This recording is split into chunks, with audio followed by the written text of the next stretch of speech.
یعنی جیسے ایک ہیمر کرنے کا عمل ہوتا ہے، تو اس قرآن کو اپنے اندر اتاریے، اس کو اپنے اندر جاگزین کیجئے، اسے اپنے دل کی زمین میں پیوست کیجئے۔ اس کا طریقہ یہ ہے کہ رات کو کھڑے ہو کے اسے ٹھہر ٹھہر کر پڑھیے۔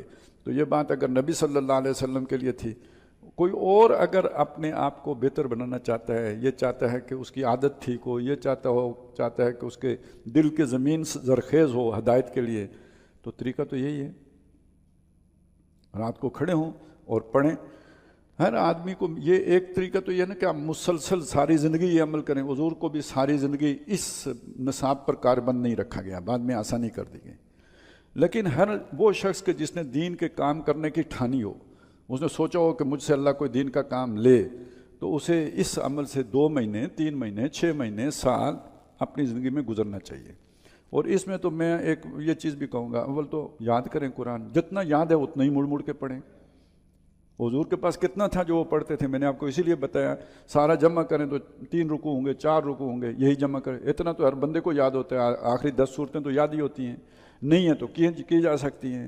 اس سے اگلی بات یہ ہے کہ فرض کریں اگر پڑھنا ہی ہے، دیکھ کے بھی پڑھا جائے، یہ نفل ہیں تو اس میں بھی کوئی حرج نہیں ہوگی، بے شک دیکھ کے پڑھ لے، لیکن پڑھنے کا طریقہ یہ مختلف ہے، یہ وہ طریقہ نہیں ہے جیسے ہم ابھی بھی نماز پڑھتے ہیں، یہ وہ طریقہ بھی نہیں ہے۔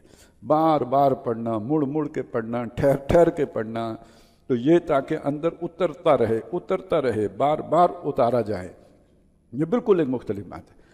اس سے ایک دفعہ آپ کو وہ سٹارٹر مل جائے گا نا، جو ہوتا ہے نا شروع میں، جیسے گاڑی جب اٹھانی ہوتی ہے تو آپ سب سے طاقتور گیئر استعمال کرتے ہیں، ایک دفعہ جب رواں ہو جاتی ہے تو ہلکے گیئر میں بلکہ زیادہ دوڑتی ہے۔ تو یہ دنیا سے کٹنے کے لیے اور دنیا سے اپنی توجہ ہے، یعنی اس جن پھندوں میں ہم پھنسے ہوئے ہیں ان سے نکلنے کے لیے جو ابتدائی طاقت درکار ہے وہ اس درجے کی درکار ہے۔ اس کے بغیر اگر آپ چلیں گے تو ناکنگ ہوگی، ٹھوکر کھائیں گے، گیئر ایک دم جو ہے نا ہلکا ڈال دیں گے تو اٹھے گی نہیں، بند ہو جائے گی، جیسے کہ ہوتا ہے اکثر و بیشتر یہی ہوتا ہے، تھوڑا چل کے رک جانا پڑتا ہے۔ تو اس کی اس ترتیب کو ملحوظ رکھیں۔ ورتل القرآن ترتیلا انا سنلقی علیک قولا ثقیلا، اس لیے کہ ہم آپ پر ایک بہت بھاری بوجھ اتارنے والے ہیں۔ قول ثقیل ایک بات ہے جو بہت بھاری ہے، ذمہ داری ہے اصل میں جو آپ پر ڈالنے والے ہیں۔ اب یہاں ایک بات سمجھ لیں، عام طور پہ لوگوں کو اس کا نہیں پتہ ہوتا، بہت غلط نتیجے نکال لیتے ہیں۔ نبی صلی اللہ علیہ وسلم پر جو ابتدائی آیات نازل ہوئی ہیں، وہاں سے آغاز اظہار نبوت ہوا ہے۔ رسالت کا آغاز وہاں سے نہیں ہے، رسالت کا آغاز سورہ مدثر کی ابتدائی آیات سے۔ رسالت کسے کہتے ہیں؟ پیغام رسانی، یعنی جب آپ کو حکم دیا گیا کہ آپ نے اب لوگوں کو خبردار کرنا ہے، یہاں سے رسالت کا آغاز ہے۔ اس سے پہلے جو ایک یعنی رابطہ ہوا ہے جبریل سے، یہ نبوت کا اظہار ہوا ہے۔ تو یہ فرق ذہن میں رکھیں۔ تو ابھی اس سے پہلے تو آپ کو جب تک یہ حکم نہیں دیا گیا کہ لوگوں کو آپ نے سمجھانا ہے، تو گویا بھاری ذمہ داری ابھی نہیں ڈالی گئی۔ ابھی تو صرف جبریل ہیں، وہ آتے ہیں، ان کو دیکھ کے ان کو پوری صورت میں دیکھا، اس سے ایک پریشانی ہو گئی، اس طرح کی چیزیں ہیں، لیکن یہ وقتی، اس سے کوئی بڑا وہ نہیں ہوتا۔ اور اس کے اندر آپ کی تسکین بھی ہے، اطمینان بھی ہے، آپ کو اس سے ایک لذت بھی حاصل ہوتی ہے۔ لیکن یہ کہ جو اگلی ذمہ داری ہے وہ بہت گراں ہے، بہت بھاری ہے۔ کبر علی المشرکین ما تدعوہم الیہ، جس کی آپ دعوت دے رہے ہیں وہ مشرکوں پر بہت گراں ہے، تو ظاہر ہے یہ کام آپ کے لیے بھی۔ اچھا، موسیٰ علیہ السلام کا بھی پتہ ہے، جب انہیں اللہ نے کہا اذهب الی فرعون انہ طغی، تو انہوں نے بھی شروع میں جو ہے نا، یہ میری زبان نہیں چلتی، ہارون زیادہ فصیح ہیں، تو یہ دعوت کے کام کی طرف جانے پر طبیعت جلدی جلدی مائل نہیں ہوتی۔ تو یہ ایک بھاری ذمہ داری ہے جو ہم آپ کے سپرد کر رہے ہیں۔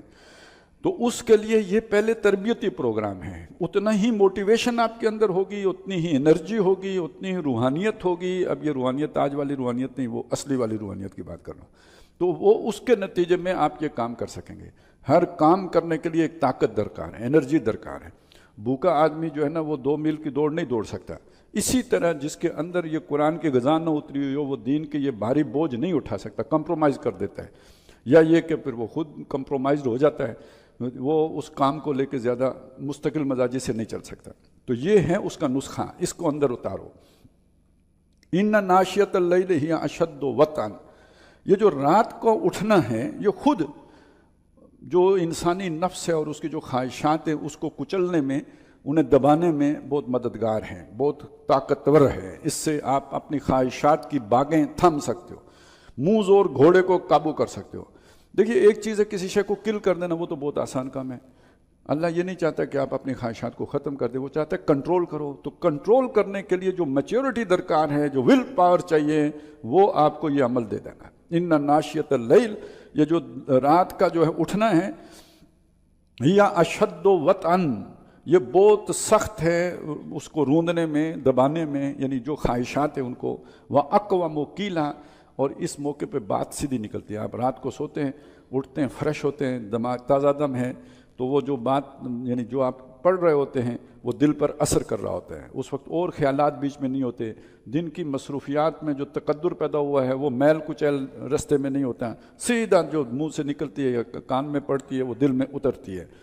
ان لک فی النہار سبحا طویلا، بے شک دن کے اوقات میں آپ کے لیے بہت لمبے مشاغل ہیں، بہت سارے کام ہوتے ہیں جن میں آدمی مصروف رہتا ہے. وَاذْكُرِ اسْمَ رَبِّكَ وَتَبَتَّلْ إِلَيْهِ تَبْتِيلًا، اور اپنے رب کا نام جو ہے اس کو یاد رکھو، یعنی اس کے ذکر جہری بھی کرو یا ذکر لسانی بھی کرو. اور وَتَبَتَّلْ إِلَيْهِ تَبْتِيلًا، اور ہر طرف سے چھٹ کر اس کی طرف رجوع کرو. یہ ہر طرف سے چھٹ کر رجوع کرنے کا ایک مطلب وہ ہے کہ دنیا سے کٹ کر اس کے ہو رہا ہو، یہ یہاں پہ یہ مطلب نہیں ہے. یعنی آپ دنیا کے کام میں جب لگے ہوئے بھی ہو تب بھی اسے یاد رکھو. ایک ذکر لسانی ہے، وہ تو آپ کو ذرا علیحدہ ہو کہ نماز پڑھ رہے ہیں تو ذکر لسانی کر رہے ہیں، نماز کے بعد تسبیحات پڑھ رہے ہیں تو ذکر لسانی کر رہے ہیں، تلاوت کر رہے ہیں تو ذکر لسانی کر رہے ہیں. ایک استحضار اللہ فی القلب ہے، اللہ کو دل میں یاد رکھنا. آپ دنیا کا کوئی کام کر رہے ہیں تو اللہ یاد رہے. آپ کوئی کاروبار میں دنیا میں لگے ہوئے ہیں تو اللہ دل سے نکل نہ جائے، وہ دل میں رہے، وہ حاضر موجود رہے دل کے اندر. یہ دل میں یاد، جیسے گھر والوں کی یاد ہوتی ہے، اس طرح اللہ کو ہر وقت دل میں مستحضر رکھو، اللہ کو یاد رکھو. رب المشرق والمغرب، وہ مشرق و مغرب کا رب ہے. لا الہ الا ہو، اس کے سوا کسی کی عبادت نہیں ہے، اس کے سوا کوئی عبادت کے لائق نہیں ہے، اس کے سوا کوئی حاکم نہیں ہے. فاتخذہ وکیلا، اسی کو اپنا کارساز بناؤ، اسی کو اپنا کام بنانے والا سمجھو. وَاصْبِرْ عَلَىٰ مَا يَقُولُونَ، باقی لوگ جو کچھ کرتے ہیں اس پر صبر کیجئے. باتیں شروع ہو گئی تھیں. دیکھیں ایک ہے آپ نے دعوت دی تو اس کے نتیجے میں باتیں آئیں، ایک یہ ہے کہ آپ نے نہیں دی، بات پھیلی. یعنی یہ تو ہے نا کہ آپ نے اتنی خبر تو گھر والوں کو بھی کر دی، آس پاس بھی پھیل گئی کہ ان کے پاس کوئی وحی آتی ہے، کوئی فرشتہ آیا ہے. یہ بات خود ایک پھیل جانا ایک علیحدہ بات ہے. تو وہ جب باتیں نکلی تو لوگوں نے باتیں کرنا شروع کر دیں کہ ان پر کوئی شیطان آیا ہے، کسی نے کیا کہا. ہر ایک نے جس کی جتنی منہ اتنی باتیں شروع ہو گئیں. تو ان کی باتوں پر صبر کیجئے. وَاہْجُرْهُمْ هَجْرًا جَمِيلًا، اور ان کو چھوڑ دیجئے خوبصورتی سے چھوڑنا. یعنی ان کی باتوں پر توجہ نہ کیجئے، ان کی محفلوں کو، ایسی محفلیں جہاں مذاق اڑا رہے ہوں اس سے کنارہ کشی کیجئے. وَذَرْنِي وَالْمُكَذِّبِينَ، تو چھوڑ دیجئے مجھے اور یہ جھٹلانے والوں کو. مقابلہ ہمارا ہے، آپ تو درمیان میں جو ہے رابطہ کار ہیں، ہمارا پیغام ان کو پہنچا رہے ہیں، باقی مقابلہ ہمارا اور ان کا ہے. اولی النعمت، جو بہت نعمتوں میں ہیں، بڑے خوشحال ہیں، آسودہ حال ہیں. وَمَهِّلْهُمْ قَلِيلًا، اور انہیں تھوڑی سی ڈھیل دیجئے. اِنَّ لَدَيْنَا أَنْكَالًا، بے شک ہمارے پاس بیڑیاں ہیں. وَجَحِيمًا، اور آگ کا ڈھیر ہے. وَطَعَامًا ذَا غُصَّةٍ، ایسا کھانا ہے جو گلے میں اٹکتا ہے، نوالا نیچے نہیں جاتا. وَعَذَابًا أَلِيمًا، اور دردناک عذاب ہے. یوم ترجف الارض والجبال وکانت الجبال کثیبا مہیلا، جس دن کے کپ کپائے گی زمین بھی اور پہاڑ بھی لرزیں گے اور پہاڑ ہو جائیں گے جیسے پھسلتی ہوئی ریت کے تودے ہوں. انا ارسلنا الیکم رسولا، ہم نے تمہاری طرف ایک رسول بھیجا ہے. شاہدن علیکم، جو تمہارے اوپر گواہ ہے، یعنی ہماری گواہی دیتا ہے. اللہ ہے، اس کا، وہ تمہارا حاکم ہے، تمہارا معبود ہے، اس کا کہا منو. شاہدن علیکم کما ارسلنا الی فرعون رسولا، جیسے کہ ہم نے ایک موقع پہ فرعون کی طرف رسول کو بھیجا تھا، یعنی موسیٰ علیہ السلام کو فرعون کی طرف بھیجا، ایسے ہی محمد رسول اللہ کو تمہاری طرف بھیج دیا. فعصا فرعون الرسول، تو فرعون نے رسول کا نافرمانی کی، یعنی موسیٰ علیہ السلام کی نافرمانی کی، نہیں مانا. فاخذناہ اخذا وبیلا، تو ہم نے اسے پکڑا بڑی وبال کی پکڑ، بہت مصیبت کی پکڑ میں اسے پکڑا. فَكَيْفَ تَتَّقُونَ إِن كَفَرْتُمْ، تو تم کیسے بچو گے اگر تم نافرمانی کرو گے.